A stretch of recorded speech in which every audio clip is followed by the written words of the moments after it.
So let's get into that. As a constituent, um, and I'm sure you're out there talking to other people right now, obviously, because you're running a campaign.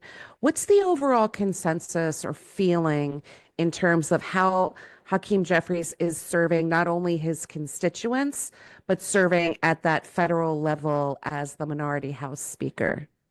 Yeah, I think here in Brooklyn, when I'm speaking to people, people are over him. People are ready for change. It really frustrates me because I hear the polls and we all hear the polls, and the polls say that Hakeem Jeffries has a 70% approval rating in the district. But I've been out for like 8 months now speaking to people, and it's not reflecting that at all. I would Mm. say maybe one out of every 10 people actually still support him, with the majority of people are just over it. They're over all the games. They can see through all the crap. Yeah, for the most part, people are done with the shenanigans. Hmm. And for me, as somebody running, a big part of it for the people who don't see through it is about exposing his level of betrayal. Because I do live in the district, I did vote for him, I did support him, and I feel betrayed. I feel when I look at his record and when I look at his donor list and his voting record, I feel very betrayed. I look at it and I'm like, well, he's actually not on our side. Like, one of the things that prompted me to running was when I saw him at like union rallies and giving speeches and smiling in pictures. But then I look at his voting record and he's voting for union busting, and he's Mm. voting against unions, and I'm like, this is a major problem. So most people see it. Most people are over it. There's a few people that actually still support him, but we're chipping away at them for sure to make sure that his level of betrayal is exposed. Yeah, I have my own personal opinions about Hakeem Jeffries. Obviously, I don't live in your district, but just seeing him as the minority leader of our party, um, I'm very disappointed. I don't feel like he's meeting this moment at all. Obviously, I'm sure you feel the same that we do. Yeah. Our democracy is in real trouble right now. We are in peril as a country, and we need leaders that are willing to stand up and fight.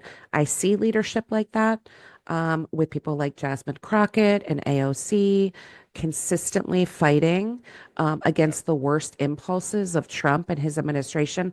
But I have not seen that out of Hakeem Jeffries at all. No, no, and that's like that was one of the things. Also, I mean, there's a lot of things that prompted me to run, but feeling that I don't feel represented by him, feeling that he doesn't represent Brooklyn, Mm, feeling that he has been a hindrance towards any progression we could make.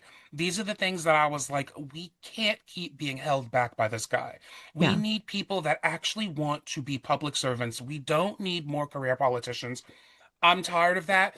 People don't get involved in the process of voting because they don't feel heard, they don't feel seen, they don't feel represented. Therefore, they don't even participate at all. Mhm. What I would like to do is to change that entire thing. When I think about running for Congress and getting elected and being in the position, I want to be more than a representative. I want to be a teammate with the people. Like, I have this idea of what bills I go to vote on in the House. I want to run polls in my district to see how the constituents want me to vote on those bills. Oh, I love And that. it's a way to involve the people in the process. I want my office to be just a hub for constituent services, for not just for services for them, but for ways to help out in the political process. I think it's about getting people involved more and including them in every step of the way. That's how we get people to participate.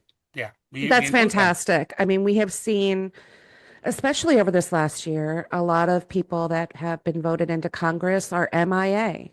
Even when it comes to spending time in their offices, conducting town halls, listening to their constituents, responding to their constituents, they've Yeah. just fallen off the face of the earth.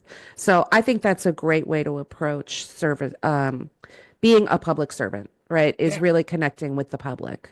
Yeah, and that's something that I say all the time is that I'm running for the job of public service, not for the job of politician. Mm-hmm. Like, I don't have a political background, but I have a background in hospitality and in service, and that's what I think we need in Congress right now. We need real public servants. We don't need another career politician with a law degree. I'm tired of seeing that. Look at where they got us. We need people who care about humanity, and that's what I'm running for. I'm running Yeah, for public service. I agree.